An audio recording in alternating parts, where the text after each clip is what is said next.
Now, you have just witnessed her arrest.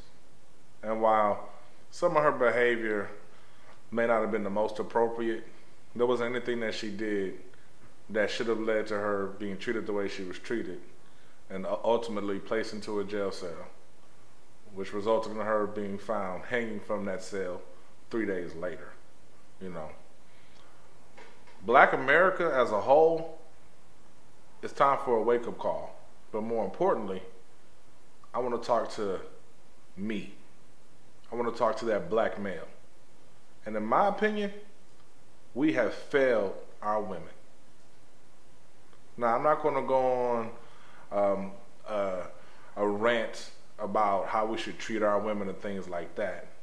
But what I do want to point out is, over the past year and a half, we've had many unarmed black men that were killed by the hands of police. And we rallied. Hell, we tore up Baltimore.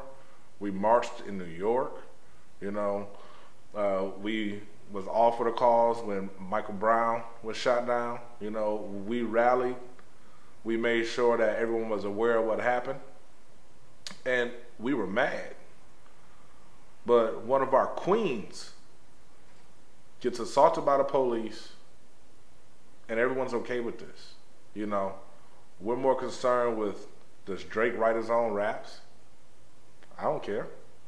We're more concerned with, is LeBron better than Jordan or Kobe? None of that matters. You know, if I ask you who won the NBA Finals, I'm sure you know. But when I ask you who is Sandra Bland, most of you are not aware. And that's the problem. But then I think about it. We live in a generation where we call our women bitches and hoes instead of queens.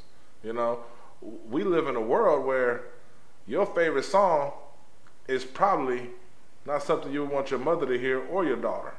You know what I'm saying? We live in a world where we're more concerned with how many women we can get to carry our child as opposed to how well we can raise a family. You know what I'm saying? And so as black men, one of our queens was assaulted. What are we going to do about it? What are you going to do about it? You know? And I don't want this message to come across wrong. I'm not telling you what you should do. I'm not telling you that you should go out and be violent. I'm not telling you that the next cop that you see that you should be an idiot and do something irate so you can end up being the next Sandra Bland. But what I'm telling you is that we need to value each and every life. When something happens to a black man, our women are right on the front line. They're right on the front line whether we're right or wrong. But when something happens to a black woman, where are we? You see, it's a reason why you know who Freddie Gray is. It's a reason why you know who Walter Scott is, Michael Brown, Eric Garner. You know what I'm saying? It's a reason why you know who these people are. And that's because our women supported the cause and our men supported the cause. And while we may not have seen the type of change that we would like to see, we cannot sit back and say that we didn't make an attempt. We didn't put out an outcry. We didn't try to do everything we could to make sure that our voices were being heard.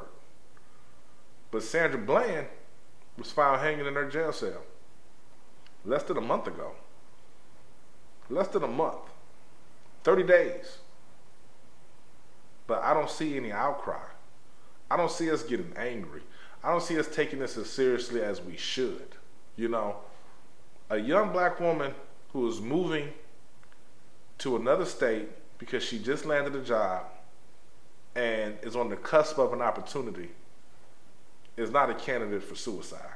You know, I don't know how many black people you know that have committed suicide, but if you do the research, it's not really something that we do. And so while we may never know the details that led to her death, what we do know is she should have never been arrested. She should have never been yanked out of her car. You know, she should have never had her head slammed into the ground. She should have never had a knee in her back. She should have never ended up in a jail cell for failure to put on a traffic signal. And unless we take care of our own, we won't be taken care of. The reality is everyone is sitting around waiting on someone to save us. But we got to save ourselves. What you have to realize is we're all in the same boat. We just got different paddles. And when you're in a boat, that boat ain't going to move unless everyone's paddling the same way. And what we've been doing is we paddling in different directions, and we're just turning in circles. Turning in circles. We're not making any progress.